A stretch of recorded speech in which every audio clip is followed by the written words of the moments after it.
இறை இயேசு கிறிஸ்துவில் மிகவும் அன்புக்குரிய சகோதரர்களே, சகோதரிகளே,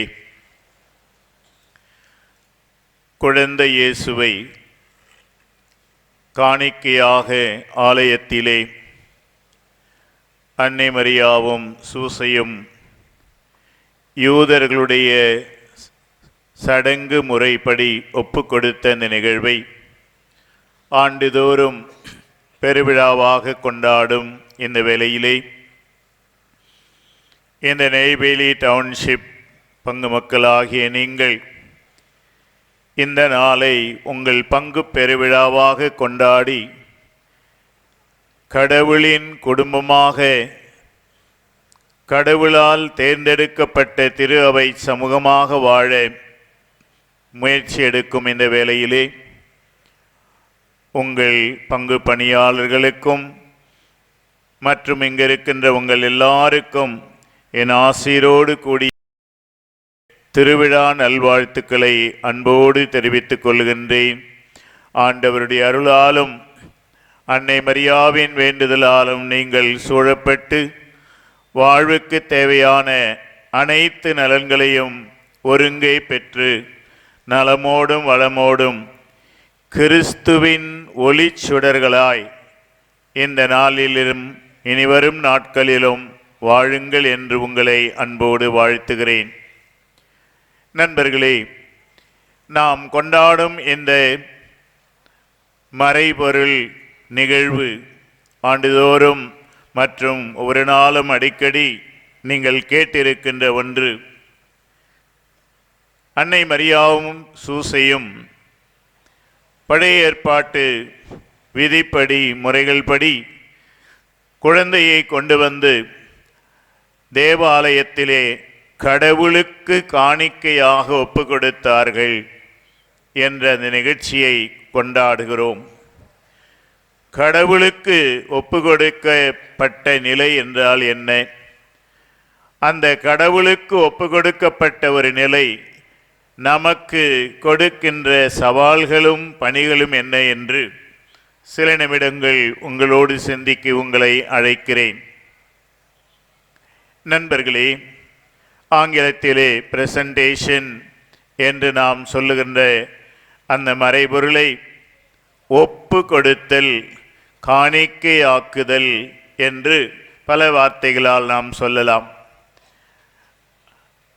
அதையே இன்னும் விவிலியத்தின் புதிய ஏற்பாடு பழைய ஏற்பாட்டினுடைய அடிப்படையிலேயே அர்ச்சனை ஆக்கப்பட்டவர்கள், கான்சக்ரேட்டட் என்ற வார்த்தையையும் பயன்படுத்தியிருக்கிறார்கள். கடவுளுக்கு அர்ப்பணமானவர். எனவே மரியாவும் சூசையும் செய்தது அன்றைய யூத மரபுபடி, யூதர்களுடைய திருச்சட்டப்படி ஒரு கடமையை நிறைவேற்றும் செயலாக இருந்தாலும் கூட இயேசுவின் வாழ்விலும் அதை தொடர்ந்து அந்த இயேசுவோடு திருமுழுக்கிலே நிறைவை கொண்டிருக்கின்ற நமது வாழ்விலும் என்ன கடமைகளை நமக்கு முன்னால் வைக்கிறது என்பதை மட்டும் இன்று சிந்திக்க விரும்புகிறோம். முதலிலே ஒப்பு கொடுக்கப்படுவது அல்லது அர்ச்சனை ஆக்கப்படுவது அல்லது காணிக்கையாக ஒப்பு கொடுக்கப்படுவது என்பது யாருக்கு அதை ஒப்பு கொடுக்கிறோமோ அவர்களுக்கு அது சொந்தம்.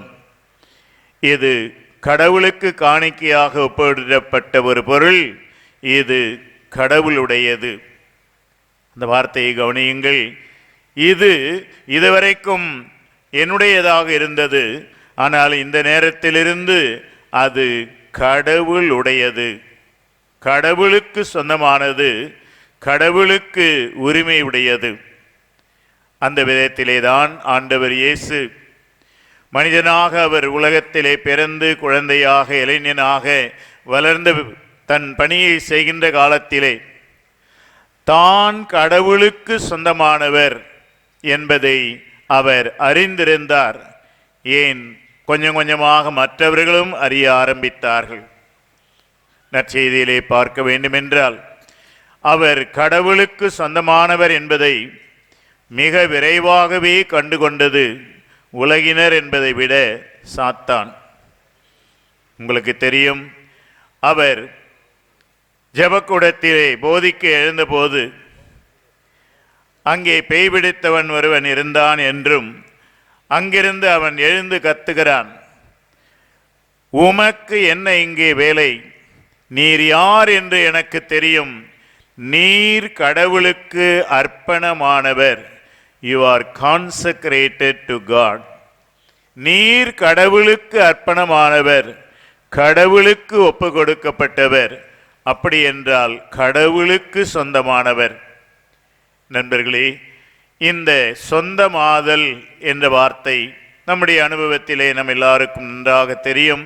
விளக்கமே தேவையில்லை. இது என்னுடையது, இது எனக்கு சொந்தம் என்று நாம் இந்த உலகிலே மற்றவர்களுக்கும் நம் பெற்றோர்களுக்கும் மட்டும் சொந்தமல்ல, நாம் ஒவ்வொருவரும் எப்படி இயேசு இறை தந்தைக்கு சொந்தமாக இருந்தாரோ, நானும் தந்தையும் ஒன்றே என்று அவர் சொல்லக்கூடிய அளவுக்கு அவர் கடவுளுக்கு சொந்தமாக, இறை தந்தைக்கு சொந்தமானவராக இருந்தாரோ, அதே போலதான் நாம் திருமுழுக்கு பெற்றதனாலே அந்த இயேசு கிறிஸ்துவிலே முழுமையாக அவரது உடலிலும் வாழ்விலும் பங்கு பெறுவதனாலே நாம் ஒவ்வொருவரும் கடவுளுக்கு சொந்தமானவர்கள். இந்த உலகிலே நாம் ஒரு குடும்பத்திற்கு சொந்தமாக இருக்கலாம். ஒரு கணவனுக்கு, ஒரு மனைவிக்கு, ஒரு பெற்றோருக்கு, ஒரு பிள்ளைகளுக்கு, ஒரு பங்கிற்கு என்று பல்விதங்களிலே நாம் சொந்தமாக இருக்கலாம். ஆனால் அடிப்படையிலே நான் என் திருமுழுக்கு வழியாக இயேசுவை போலவே கடவுளுக்கு சொந்தமானவன். I belong to God. இந்த உலகிலே வேறு எதுவும் என்னை சொந்தம் கொண்டாட முடியாது. ஏனென்றால் நான் கடவுளுக்கு சொந்தம்.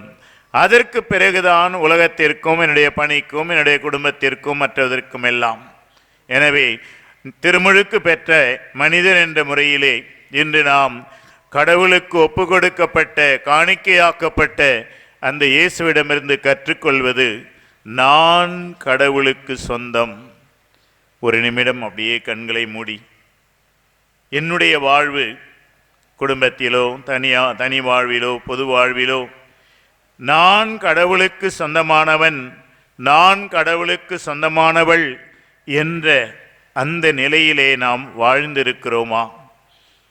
அல்லது அத்தகைய நிலையில் இருந்து வாழ தவறி இருக்கிறோமா? ஏதோ இந்த உலகத்திற்கு சொந்தமானவர்கள் போல, இந்த உலகத்தினுடைய போக்கு, இந்த உலகத்தினுடைய சிந்தனைகள், இந்த உலகத்தினுடைய பழக்க வழக்கங்கள், இதற்கெல்லாம் சொந்தமானவர்கள் போல இருந்துவிட்டு கடவுளுக்கு நான் சொந்தம் என்பதை எந்தெந்த விதத்திலே நான் மறந்திருக்கிறேன்? ஒரே ஒரு சில வினாடிகள் மட்டும் நினைத்து பாருங்கள். இந்த திருவிழா நம் வாழ்க்கையிலே ஒரு மாற்றம் தருகின்ற விழாவாக அமைய ஒரே ஒரு சில நிமிடம் நினைத்து பார்ப்போம். நான் கடவுளுக்கு சொந்தம்.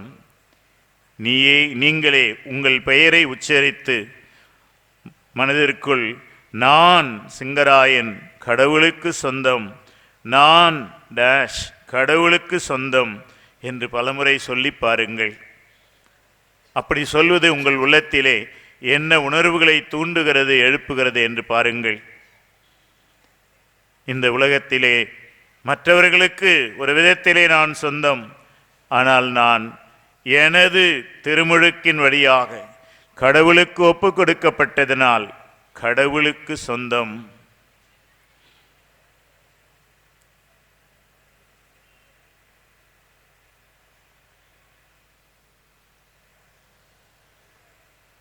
இரண்டாவதாக, இந்த ஒப்பு கொடுத்தல் என்பது கடவுளுக்கு நான் சொந்தம் என்று ஆகிவிட்ட பிற்பாடு என்னுடைய வாழ்விலே தருகின்ற அல்லது ஏற்படுத்துகின்ற விளைவு என்ன? எனது வாழ்விலே கடவுளுக்கு ஒப்பு கொடுக்கப்பட்ட அந்த நேரத்திலிருந்து அவரது திருவுளம் செய்வதுதான் எனது வேலை, எனது பணி, எனது ஒரே விருப்பம். நம்ம எல்லாருக்கும் தெரியும், ஆண்டவர் இயேசு கெத்செமனே தோட்டத்திலே அன்று இரவும் அடுத்த நாளும் அவர் படப்போகின்ற பாடுகளெல்லாம் அவர் கண்முன்னால் நினைத்து பார்க்கிற போது சொல்லப்போனால் ஒரு நிமிடம் தடுமாறுகிறார். கடவுளே, இந்த துன்பக்காலம் என்னை விட்டு அகலக்கூடுமானால், ஆனால் உடனே என்ன சொல்லுகிறார்? எனது விருப்பப்படி அல்ல, உமது விருப்பப்படியே ஆகட்டும்.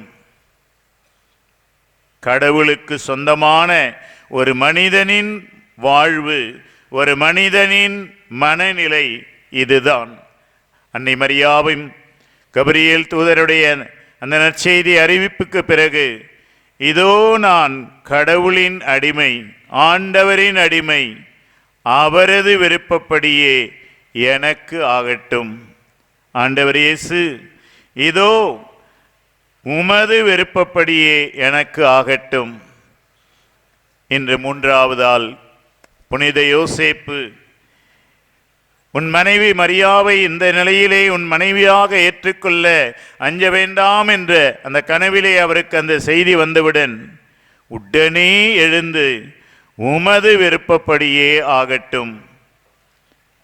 கடவுளுக்கு ஒப்பு கொடுக்கப்பட்ட, கடவுளுக்கு காணிக்கையாக்கப்பட்ட ஒரு மனிதனின் மனநிலை, ஒரு மனிதனின் ஆன்மீகம், ஸ்பிரிச்சுவாலிட்டி இதுதான். நான் எனது விருப்பப்படி அல்ல, கடவுளது விருப்பப்படியே ஆகட்டும். மீண்டும் ஒரு நிமிடம் கண்களை மூடி, எனது ஜெபங்கள், எனது மனநிலை, எனது ஆன்மீகம் நான் நினைத்தபடியெல்லாம் நடக்க வேண்டும் என்பதா, அல்லது கடவுள் நினைத்தபடி நடக்க வேண்டும் என்பதா? எபிரேயருக்கு எழுதப்பட்ட திருமுகத்திலே இயேசுவினுடைய மனித உருவெடுத்தலை பற்றி பேசும்போது, இதோ நான் வருகிறேன், உமது திருவுளம் நிறைவேற்ற என்று வாசிக்கிறோம். அதைத்தான் அந்த கெத்சமனியில் அவர் வெளிப்படையாக சொன்னார். எனவே நாமும் முயற்சி எடுப்போமா? கடவுளிடத்திலே நமக்கு தேவையானதை கேட்போம். ஆண்டவரே, எனக்கு இது வேண்டும், அது வேண்டும். ஆனால் இறுதியாக உமது விருப்பப்படி ஆகட்டும், உமது விருப்பப்படி இதை எனக்கு நிறைவேற்றும் ஆண்டவரே. இதுதான் ஒப்பு கொடுக்கப்பட்ட ஒரு மனிதன். ஏனென்றால் நான் எனக்கு சொந்தமல்ல, நான் கடவுளுக்கு ஒப்பு கொடுக்கப்பட்டவன். அந்த கடவுளின் விருப்பத்தை நிறைவேற்றுவதுதான் எனது பணி. எனவே என் விருப்பப்படி அல்ல, ஆண்டவரே உமது விருப்பப்படியே ஆகட்டும். இந்த வரத்திற்காக ஆண்டவரிடத்திலே வேண்டுவோமா?